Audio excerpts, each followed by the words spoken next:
안녕하세요. 여기는 도시책방입니다.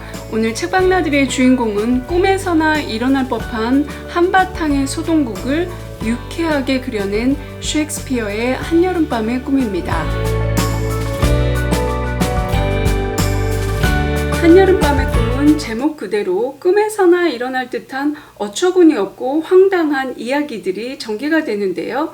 로맨틱 코미디의 정석이라고도 할 수 있습니다. 한여름밤의 꿈의 작가인 셰익스피어에 대해서 이야기하자면 정말 한두 끝도 없겠지만 이번에는 스토리텔링, 작법에 대해서 집중해서 이야기해 보겠습니다. 지금 우리가 보고 듣는 거의 모든 스토리텔링의 원형을 셰익스피어 작품에서 찾아볼 수 있습니다. 이야기 시작에서 작은 오해가 발생하고 그 오해가 갈등을 일으키고 그렇게 오해와 갈등이 점점 커지다가 어느 순간에 빵 하고 어떤 감정의 카타르시스가 터지면서 이야기가 비극이든 희극이든 끝을 맺습니다. 이러한 기승전결의 구조는 아리스토텔레스의 수사학에서 찾아볼 수 있는데요. 아리스토텔레스는 사람의 마음을 설득하는 세 가지 요소를 말했습니다. 에토스, 로고스, 파토스. 에토스는 우리가 흔히 얘기하는 도덕과 윤리를 이야기합니다. 하지만 도덕과 윤리는 시대와 문화에 따라서 좀 다르긴 한데요. 그럼에도 인간의 본성에 기반한 보편적인 룰이 있습니다. 예를 들어 살인, 폭력, 도둑질 이런 것들은 시대와 문화를 막론하고 어디에서도 받아들여지지 않습니다. 이러한 보편적인 윤리를 에토스라고 얘기하고요. 그 다음 얘기한 것이 로고스입니다. 로고스는 로직에서 연관된 단어인데요. 로직은 해석하자면 논리입니다. 즉 이성에 기반한 지식과 상식을 얘기하는데요. 아무리 유혹적인 이야기라도 지식과 상식에 어긋나면은 그 사람을 설득할 수 없다고 얘기했습니다. 인간은 감정의 동물입니다. 감정 없이 지식과 상식을 전달하면 인공지능이나 마찬가지겠죠. 이렇게 감정과 감성, 감각에 기반한 것을 파토스라고 했는데요. 보통 이야기나 영화나 이렇게 뭔가를 보고 느꼈을 때 찡하게 다가오는 그 감정을 파토스라고 얘기했습니다. 이렇게 기승전결의 구조와 에토스, 로고스, 파토스를 잘 적용해서 재미나게 구성한 사람이 바로 셰익스피어입니다. 그렇다고 해서 셰익스피어가 하늘에서 뚝 떨어진 밑도 끝도 없이 새로운 것으로 소재를 삼은 것은 아닙니다. 태양 아래 새로운 것은 없다고 셰익스피어의 이야기 소재는 새롭지 않았습니다. 그가 쓴 38편의 희곡 중에는 이미 상영되고 있는 연극의 레파토리를 개작한 것이 거의 반 정도가 됐고요. 그리고 나머지 반은 대중들에게 잘 알려진 전설, 이야기, 로맨스, 그리스 신화에서 많이 따왔습니다. 영국의 한 문화평론가는 셰익스피어를 두고 무쇠나 나무로 금을 만들어내는 연금술사다라고 말했습니다. 우리가 잘 알고 있는 로미오와 줄리엣은 그리스의 신화 피라미스와 티스베의 이야기를 각색한 것입니다. 피라미스와 티스베의 이야기는 한여름밤의 꿈에서 이야기 속의 이야기, 즉 액자식 구성으로 들어가 있는데요. 셰익스피어는 한여름밤의 꿈을 꾸면서 로미오와 줄리엣을 동시에 집필했다고 하는데요. 로미오와 줄리엣은 정말 사랑의 비극 중의 비극으로 알려져 있고 한여름밤의 꿈은 로맨틱 코미디의 원조, 한바탕의 유쾌한 코미디로 알려져 있습니다. 그렇다면 어떤 인물이 어떤 이야기를 만들어내는지 지금부터 살펴보겠습니다. 한여름밤의 꿈은 여자 둘, 남자 둘의 사각관계를 다루고 있지만 그 서브 이야기까지 다 하면 총 4커플이 등장합니다. 우선 주인공 커플인 허미아와 라이센더, 그리고 주인공 커플과 한바탕 소동을 벌이는 헬레나와 드미트리우스, 요정의 왕과 여왕인 오베론과 티타니아, 아테네의 공작인 테세우스와 아마존 여왕인 히폴리타, 이렇게 4커플인데요. 서로의 짝이 어떻게 갈라서고 다시 연결되는지가 이 작품의 줄거리입니다. 한여름밤의 꿈은 아테네의 공작 테세우스가 히폴리타와 결혼식을 기다리는 장면으로 시작됩니다. 그러던 중 허미아의 아버지인 이지우스가 테세우스에게 찾아옵니다. 이지우스의 딸인 허미아가 자기가 정해준 남자와 결혼하지 않고 멋대로 남자를 골랐다며 일종의 도움이자 해결책을 구하러 온 거죠. 이지우스는 허미아의 남편 감무로 드미트리우스를 선택했지만 허미아는 라이센더와 연인관계입니다. 테세우스는 아버지 뜻에 반대하는 결혼을 하는 딸은 사형이거나 평생 독신으로 살아야 한다는 법을 전달하면서 자신의 결혼식 때까지 마음의 결정을 내리라고 명령을 내립니다. 이 말을 들은 허미아의 연인 라이센더는 허미아에게 법망이 미치지 않는 머나먼 곳으로 떠나자고 말하죠. 그래서 이 둘은 야반 도주를 하는데요. 허미아는 친구 헬레나에게 자신의 계획을 말해줍니다. 그러면서 드미트리우스에게 자신이 사라졌다고 말한다면 예전처럼 드미트리우스는 헬레나를 다시 좋아하게 될 것이라며 헬레나를 위로합니다. 하지만 헬레나는 드미트리우스에게 이 모든 사실을 있는 그대로 말합니다. 드미트리우스가 헬레나에게 고맙다는 말을 할 것으로 기대하면서 말이죠. 사랑하는 남자가 아플 것이 속상해 진실을 말해주는 헬레나의 마음이 찡하고 불쌍하고 애틋했습니다. 그렇게 드미트리우스는 허미나를 쫓아 숲으로 가고 헬레나는 드미트리우스를 찾아 숲으로 갑니다. 그들이 도망간 숲은 요정의 세상이었습니다. 숲을 통치하는 요정의 왕 오벨은 역시 사랑 싸움으로 마음앓이를 하고 있었는데요. 인도에서 데려온 미소년을 자신의 아내 티타니아가 시종으로 삼아 데리고 있었던 거죠. 걱정과 우려와 질투심으로 여왕을 약올려 주려고 합니다. 그래서 자신의 부하 퍽과 논의를 하는데 오베르는 부인 티타니아가 잠든 사이 사랑의 꽃즙을 눈에 바르라고 퍽에게 명령하죠. 이 사랑의 꽃즙은 일종의 마법약이었었는데요. 이 사랑의 꽃즙이 눈에 발린 사람은 잠에서 깨어나 처음 본 사랑과 사랑에 빠지게 되었습니다. 그리고 오베른이 계획한 대로 타티아나가 잠에서 깨어났을 때 테세우스의 결혼식에서 상영될 연극을 연습하러 숲으로 온 연극 배우 보텀을 보고 한눈에 반해버립니다. 그러는 사이 허미나와 라이센더는 숲에서 밤을 맞이하게 되고 둘은 서로 열렬한 사랑 고백을 합니다. 그렇게 잠이 든 허미나와 라이센더 앞에 퍼크가 나타납니다. 퍼크는 이번에도 오베른의 명령을 받았는데 오베른이 헬레나가 드미트리스에게 간절히 애원하는 모습을 보고 너무나 안타깝게 생각한 거죠. 그래서 헬레나의 짝사랑을 종식시켜 주려고 그 해결책으로 퍼크에게 아테네에서 온 청년의 눈에 사랑의 묘약을 바르라고 명령합니다. 오베른이 말한 아테네에서 온 청년은 드미트리스였는데 퍼크는 라이센더를 발견하고 라이센드가 아테네에서 온 청년이라 생각하고 그의 눈에 사랑의 묘약을 발랐던 거죠. 그리고 라이센더가 눈을 뜬 순간 눈앞에 있었던 사람은 바로 헬레나였습니다. 아이쿠야, 라이센더가 헬레나를 보고 또 한눈에 반하네요. 바로 잠들기 전까지 그렇게 열렬히 허미나에게 사랑 고백을 했던 라이센더였습니다. 헬레나는 라이센더가 자신을 놀린다고 생각하고 도망을 다니고 이걸 알아챈 오베르는 퍽의 실수를 만회하기 위해 직접 드미트리우스를 찾아가 그의 눈에 사랑의 묘약을 바릅니다. 그리고 드미트리우스가 눈을 떴을 때 처음 본 사람은 이번에도 헬레나입니다. 두 남자가 허미나를 사랑했는데 잠자고 일어나 보니 헬레나로 그 사랑의 대상이 바뀌었습니다. 헬레나도 너무 황당합니다. 사랑을 받는 기쁨이 아니라 허미나가 자신을 놀려먹으려고 계획한 거라 오해를 하고 라이센더와 드미트리우스는 헬레나를 두고 죽음의 결투를 하자고 합니다. 그러는 사이 오베르는 요정의 여왕이자 자신의 부인이 당나귀 탈을 쓴 하잘것없는 영국 배우 보툼과 사랑에 빠졌다고 놀리고 이걸 약점 삼아 인도 소년을 다시 빼앗아 옵니다. 그리고 그녀에게서 사랑의 묘약의 효력을 없애버리죠. 그리고 오베르는 허미아, 라이센더, 헬레나, 드미트리우스의 꼬이고 꼬인 사랑을 해결하고자 이들을 다 떨어뜨려 놓고 안개를 일으킵니다. 어디가 어딘지 서로가 누군지 모르게 안개에 휩싸이게 되고 그 사이 오베르는 모든 마법을 풀어버립니다. 그렇게 눈을 뜨고 나자 애초에 커플이었던 대로 모든 것이 제자리로 돌아갑니다. 허미나와 라이센더, 헬레나와 드미트리우스.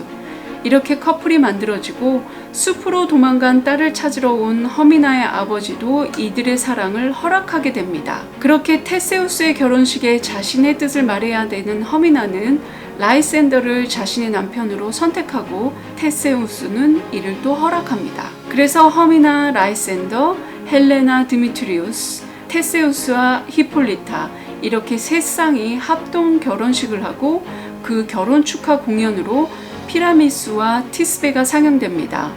아테네의 귀족과 서민, 숲속의 모든 요정들, 그러니까 온 세계가 다 같이 즐겁게 먹고 마시고 떠들며 노는 것으로 이야기는 끝이 납니다.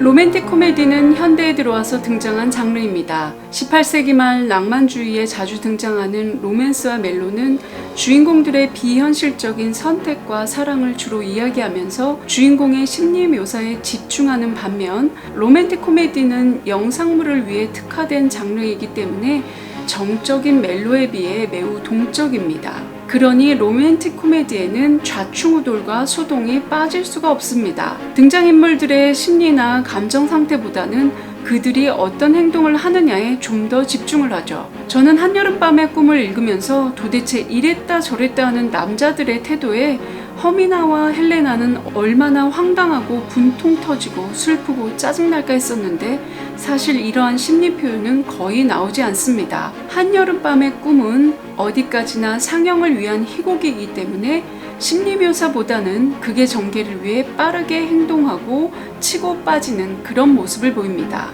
그리고 또 다른 로코의 공식은 주인공 여자는 두 남자에게 사랑을 받고 거기에서 선택을 하는 그런 삼각관계의 구도인데요. 여기에서 발전된 것이 그 두 남자 중 하나를 좋아하는 서브 여주가 등장하는데 바로 한여름밤의 꿈도 현대물에서 많이 볼 수 있는 사각관계의 구성을 하고 있습니다. 또 여기에는 양분화된 대립구조가 매우 뚜렷하게 보이는데요.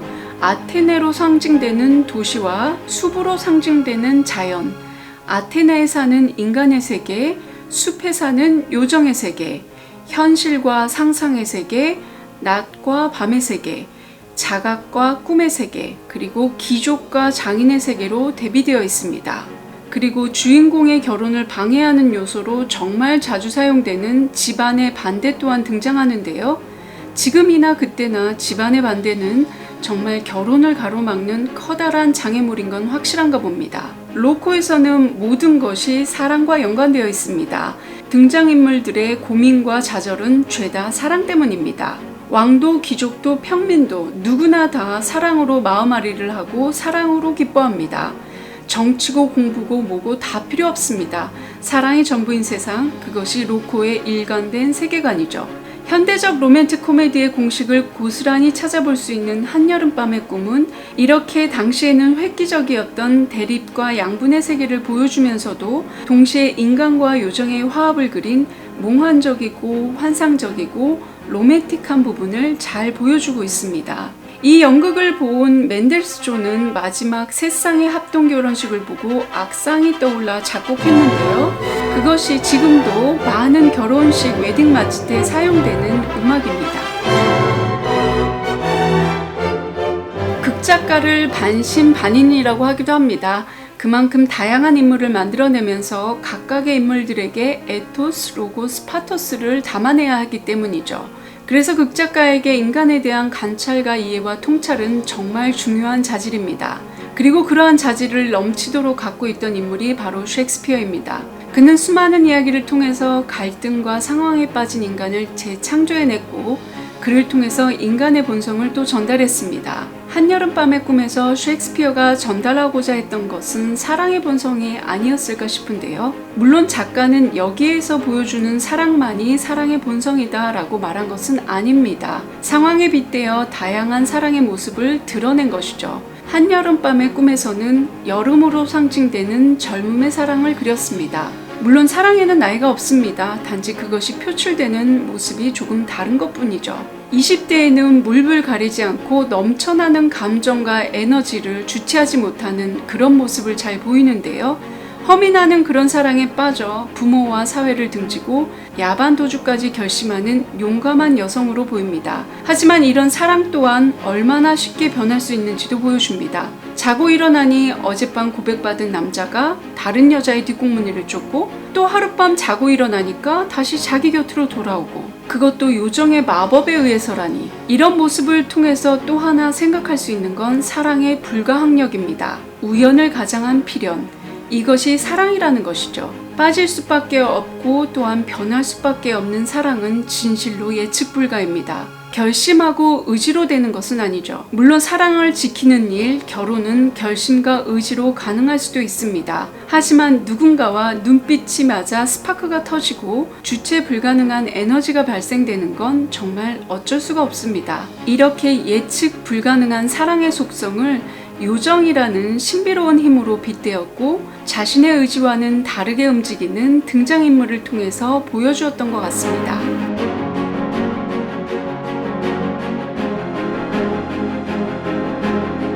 끝으로 잠깐 언어에 대해서 이야기하고자 합니다. 셰익스피어의 작품은 영어로도 상당히 많은 버전이 있습니다. 편집에 따라 원문을 어디에서 누가 가져다 썼는지에 따라 굉장히 다른데요. 셰익스피어가 영국 역사에 등장할 때까지 영어는 통일된 언어로서의 지위를 갖지 못했습니다. 프랑스어에서 약 70%를 차용해서 쓰면서 어떤 공용어로서의 위상을 정립하지 못했는데요. 하지만 셰익스피어가 등장하면서 영어다운 영어로 정리되기 시작했는데요. 하지만 그조차도 셰익스피어 사후에 일어난 일입니다.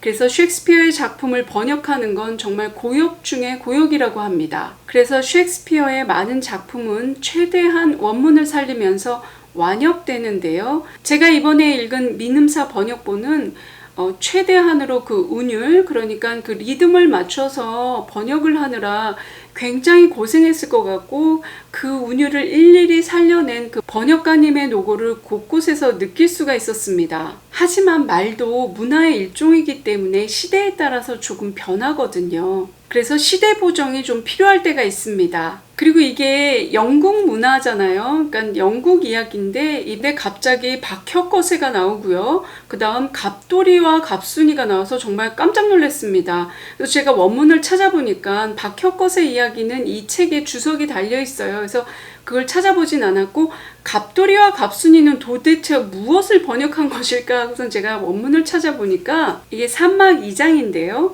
갑돌이와 갑순이 짝짓고 안 되는 일 없을 거다. 저는 재밌게 읽어 나가다가 갑자기 갑돌이와 갑순이가 나와서 갑분싸. 원문을 찾아보니까 그게 갑돌이와 갑순이가 잭 앤 질로 돼 있더라고요. 그러니까 그때 당시에 우리 문화로 하자면 정말 흔하디 흔한 뭐 철수와 순이, 영희와 뭐 길동이 이 정도 되겠죠? 근데 그거를 굳이 갑돌이와 갑순이로 했어야 됐을까 하니까 이 번역가님이 좀 나이가 드신 분이고 그분은 이렇게 할 수도 있겠다라는 생각을 했지만 제일 처음에는 이걸 딱 보고선 셰익스피어의 블랙 휴머까지 이렇게 번역하려고 했나? 라는 생각을 했었습니다. 번역이라는 게 정말 어려운 일인 것 같아요. 셰익스피어의 작품은 한 사람당 하나의 의미와 해석을 찾아낼 수 있을 정도로 다각적이고 입체적이고 다양한 해석이 가능한 작품들입니다. 여러분들도 한번 이 한여름밤의 꿈을 이 여름이 지나기 전에 한번 읽어보세요.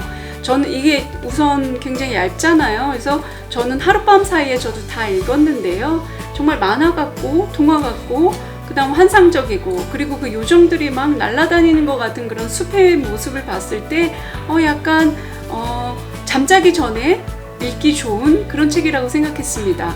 하지만 이 주인공이 겪은 일들이 정말 한 여름밤의 악몽이길 참 다행이다 라는 그런 생각을 했습니다. 이 이야기 끝에서 세 쌍의 합동 결혼식이 벌어지는데요. 그 결혼식이 끝나고 축하 공연이 이루어집니다. 그 결혼식 축하 공연으로 열리는 연극이 그리스 로마 신화의 피라무스와 티스베의 이야기인데요. 피라무스와 티스베의 이야기는 로미오와 줄리엣 영상으로 다시 찾아뵙겠습니다.